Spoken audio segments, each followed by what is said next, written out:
Welcome to the show. I'm Veronica Newfer, and my guest today is Art Robertson. Who is he? He is running in Congressional District Number 4, and you will probably recognize him and recognize his name if you go through the voters pamphlet each and every year, because he is gaining ground. He has been running for several years now, and what he's trying to do is he's just trying to chip away and get the false information and get information that's to people about the Constitution, which is, of course, an issue he's running on. So without further ado, I'm just going to let you meet him, and he'll tell you about himself. So all right. Thank you, Art. Well, thank you for having me.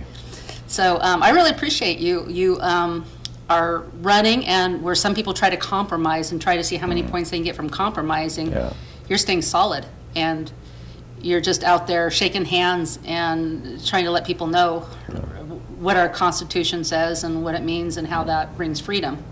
You want to expand on that? My family and I decided to do this mostly as a public service. We weren't interested in political office. Oh. And so that gives you a little more freedom to talk about principle and a little less requirement to try to talk about what the voter will be interested in today.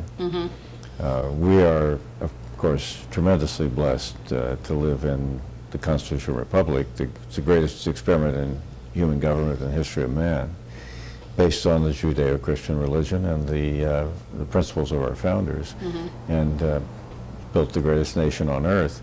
The problem is that the world is a complicated and dangerous place, and there are many people who like to chip away at our republic and diminish it, and they've been successful to an extent, and this needs to be stopped. So we started with sort of an idealistic attitude. We noticed our congressman is really not a very effective individual. He's been bad for the district, so it'd be good to replace him. But also we noticed that, see, we're scientists. I was educated at Caltech. All my children are scientists and engineers, and we noticed that there's a dearth of knowledge, real knowledge about scientific subjects that affect human affairs in our nation in the U.S. Congress. There's only one man in the House of Representatives with scientific training, and he's a leftist, so I don't think he counts. But in any case, we felt we could bring a lot of knowledge into the Capitol building, not just our own, but if we could get a seat in Congress, then through our office we could bring in dozens of America's finest engineers and scientists. Wow. And also people who were key to the things that were important in our congressional district. So we sought the seat as a way of bringing knowledge and wisdom into the Congress, which we felt wasn't there. You get one vote out of 435, but that's not worth the effort. It's important, of course, and especially important today. But our main thought was that we could make a contribution to our nation if we could bring more solid scientific information and engineering knowledge into the U.S. Congress. Yeah. In the previous administration, when you said science, what came to your mind is, global warming, you need to quit, doing a lot of different things. When you say science, what do you mean? Well, science is a way of thinking. We actually sort of came to the view we needed to go there partly because of the global warming problem. During the Kyoto meetings, when they started that at the UN, the Wall Street Journal asked me to write their lead editorial on this. And I did, and I wrote another editorial for them, and this caused the climate people to attack us because their idea is not based on sound science. And ultimately, we put together a coalition of over 31,000 American scientists and engineers who urged the government to ignore this climate change thing because humans are really not affecting the climate. Yeah. And that was a political issue we were sucked into. Yeah. Well, as a scientist, then you probably would know better than I would about when there's a volcano eruption that puts out tons of greenhouse gas. Volcanoes erupt. But you see the greenhouse gases are not affecting the temperature of the planet to a significant amount. Yeah. They affect it. The greenhouse effect is very important. It's mostly a water vapor, and without the water vapor greenhouse effect, we wouldn't have very good lives, because they do keep the climate, the temperature of the climate, of the Earth stable. But this idea that hydrocarbon energy is damaging the planet is not only wrong, it's very dangerous, because 7 billion people depend upon machines that are powered by hydrocarbons. Now, if they were successful in diminishing the use of hydrocarbons, we would have poorer lives. Our lives would be diminished. But there are billions of people still trying to lift themselves from poverty and tyranny with hydrocarbon energy. And if those people lose their hydrocarbon energy, they will simply slip backward and die. There are hundreds of millions of lives at stake in the idea that hydrocarbon energy should be diminished, because literally everybody on the planet requires it to survive today, and the poor people can't afford to lose the little that they have. So I want you to expound more on that, but just to, so people understand, if they don't.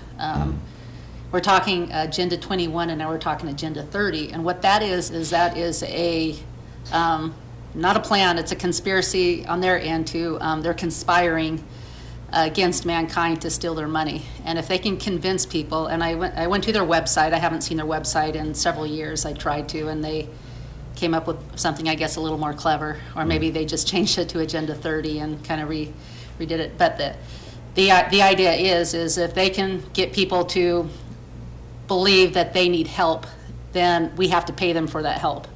And upon paying them for that help, they'll make trillions of dollars, and they'll become managers over the lives of the entire Earth. That's what they're trying to do. And that was basically packaged different, their own words on their website. So we're looking at Agenda 30, and I guess it's Agenda 21 on steroids. Well, yes, there are always people who want power over other people. Slavery, has been has been with us for as long as mankind has been with us. And these people generally, they're not nationalistic, they're not interested in the best interests of our nation. They kind of want to average America into the world, and they would run the world. This is not good for us, it's not good for our nation, and it is not good for the issue of human freedom. Liberty is built into not only us, biologically, the desire for liberty, it's built into all of our institutions. Our Judeo-Christian religion is based on liberty. Liberty is of an inestimable value, and for self-serving reasons, money, power, whatever, there are elements in the world that are trying to diminish the liberty of people, and that's a very bad thing. Yeah, a lot of nice people watching, and people I talk to, they're so nice, and they can't believe that there's people out there that vindictive. But well, they're not so much vindictive, but self-serving. But they're also dishonest. You see, everybody sees this political process, and it's turned really toxic. It's profane. It's false. They have false premises. They prefer mob rule.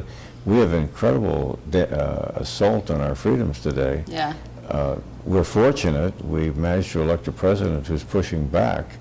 And that's making them even madder. But we just had a demonstration of what they think government should be. Paid mobs deciding what will happen in Washington. What they've used too is they've used the other side, the Democrat side. And I'm not talking about the nice Democrat people that I've met and know, a lot of friends and stuff. I'm talking about the leadership. Well, the grassroots Americans are wonderful people. 90%, this is the number, but probably 90% of the American people are people you'd be happy to have in your home for dinner. But the leadership, and there they are spread people out there who are propaganda. manipulating them in ways that are very harmful to them and to us. So your opponent, DeFazio? My opponent's DeFazio. He's been in office for 35 years.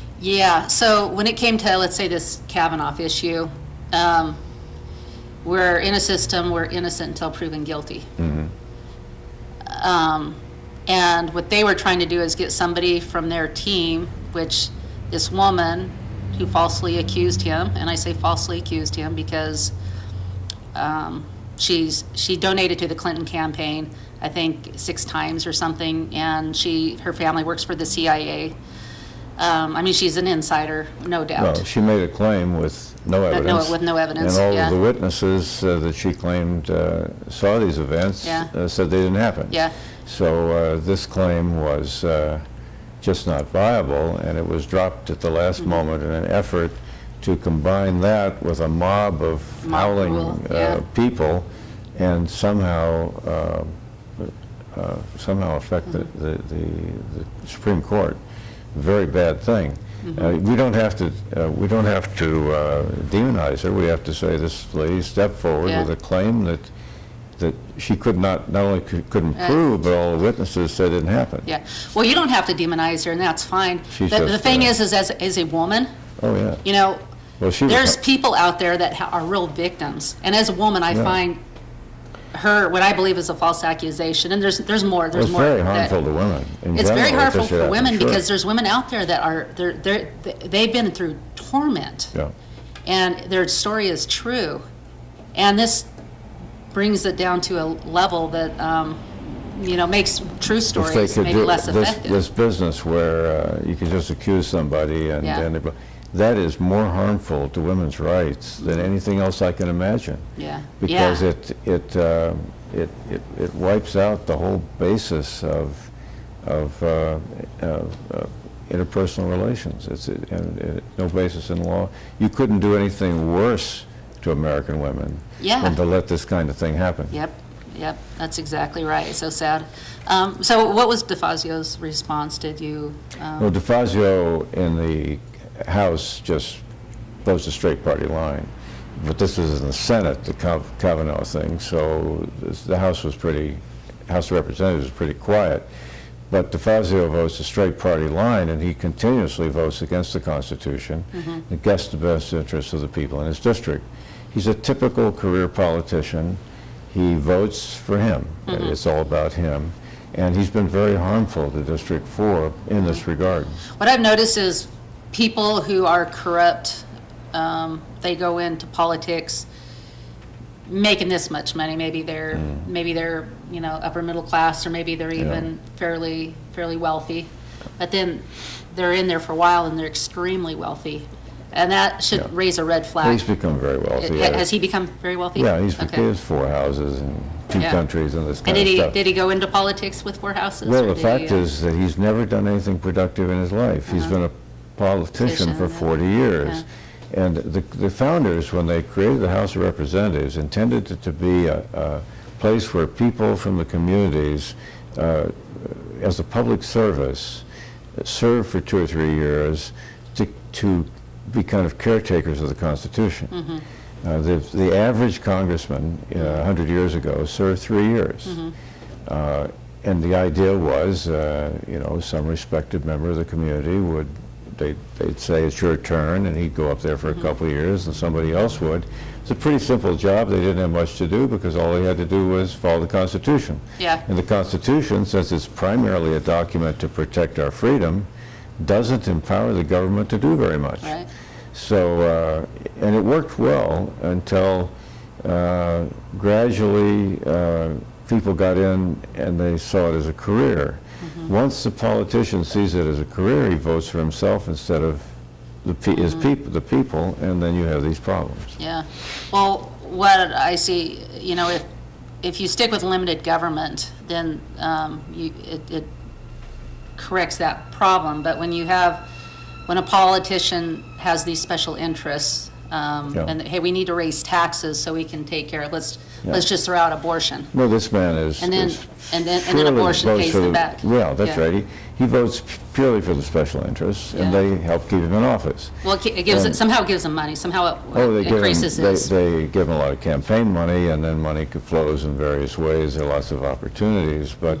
You mentioned the abortion issue. Listen, if you can't figure out whether it's okay to kill children or not, you're not going to get any of the other issues right either. I mean, it's simple. That's right. That issue is so simple. And the founders said they wanted to protect life, liberty, and property. Life was first. And the Second Amendment is simply an addition. You should have the means to protect the lives of your family and yourself.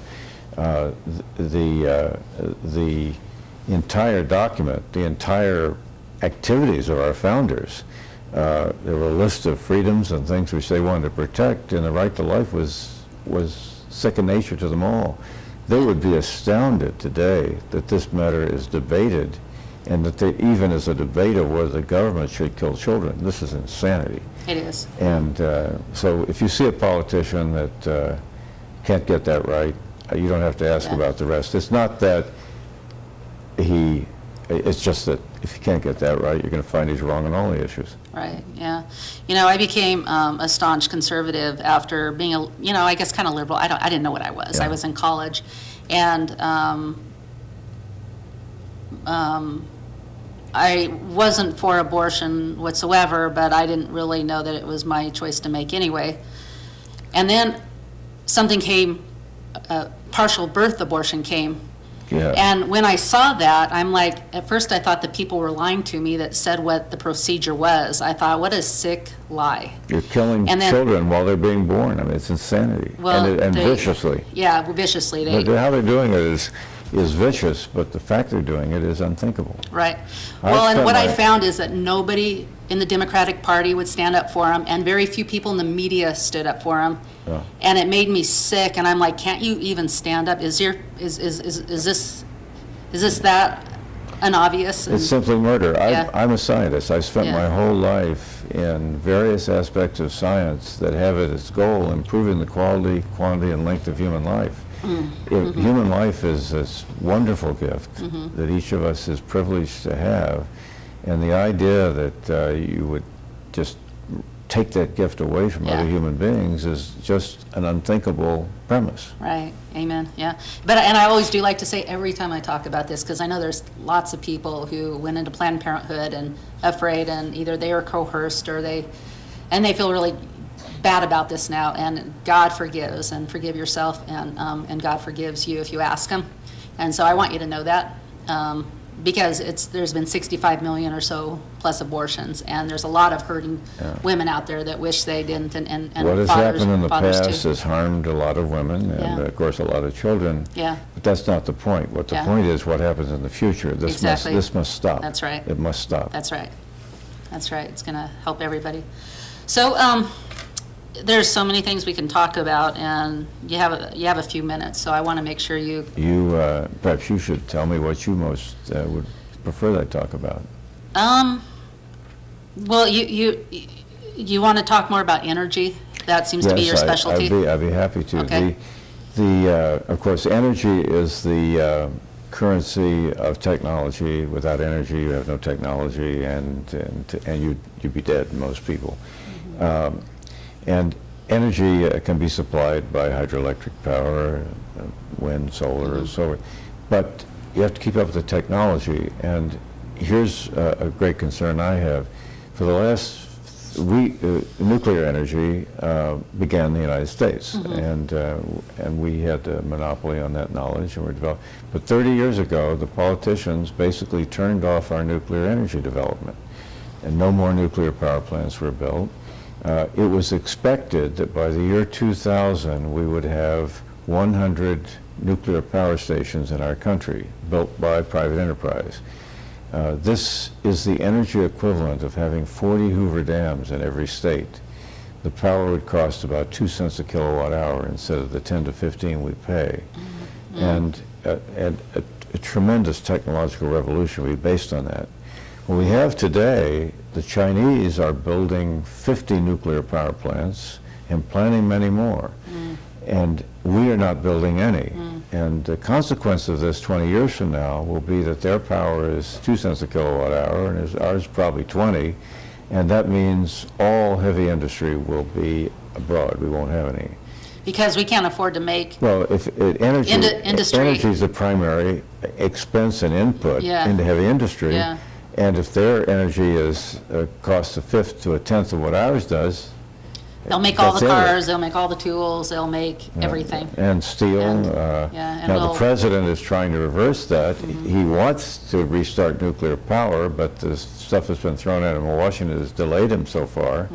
But you see, he is starting more freedom. So U.S. Steel, for example, just decided to spend $750 million in Gary, Indiana. Gary, Indiana looks like it's a war zone. It's just rusting, ruined steel mills. Well, that can come back, but it will not stay back unless we keep up with our competitors in energy development. And it happens that nuclear power is so inexpensive, if it's done right, that that is the wave of the future. If we let that wave reside only in Russia and China, we would be at a great disadvantage. They're going to be in charge, and we're not. You Yeah. know, all the Russia. And they've told a lot of lies to the American people about the so-called dangers of radiation and so forth. Most people don't understand. As we sit here, you and I are firing hundreds of gamma rays through each other. Really? The potassium-40 in our bodies is radioactive, and if you could see it, you'd see all these things flying around. Interesting. And it's not harmful to us unless you get too much.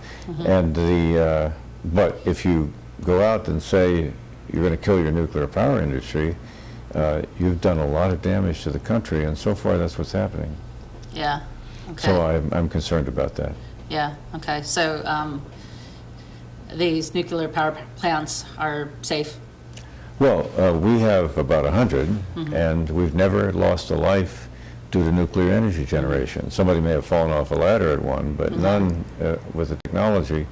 But 30 years ago, they changed the regulatory process so that it costs about 10 times as much to build one in the United States as it does in Asia, which basically shut down our nuclear power industry. Who benefits? Because most of the time, whether it's plastic bags and paper, I mean, you know, the marijuana, there's always like a powers that be that benefit from. Yeah, there are a lot of powers, and you don't know who to blame. You don't even know what's happening behind the scenes. Obviously, the hydrocarbon energy industry benefited, but then that's a good industry because we wouldn't be alive without it, because our current energy system. But darker forces prevailed. In the United Nations, these are considered population control measures. If they can lower the energy supplies of the nation and the planet, they will lower the number of people. And the elite that controls that would prefer there be fewer slaves, but that they all be slaves. Yeah. So energy sets men free. Lack of energy in a technological age leads to slavery. Yep. That's So, the problem. okay. All right. Well, we're about out of time unless you have any last words.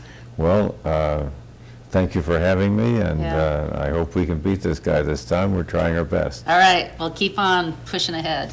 Thank you. So, all right. A man that won't compromise, Congressional District 4. We're here in Yamhill County District 1, but there are people that that are viewing us that are District 4. So, Well, I know about your district. I used to be chairman of the state party, and the politics is really a nasty game.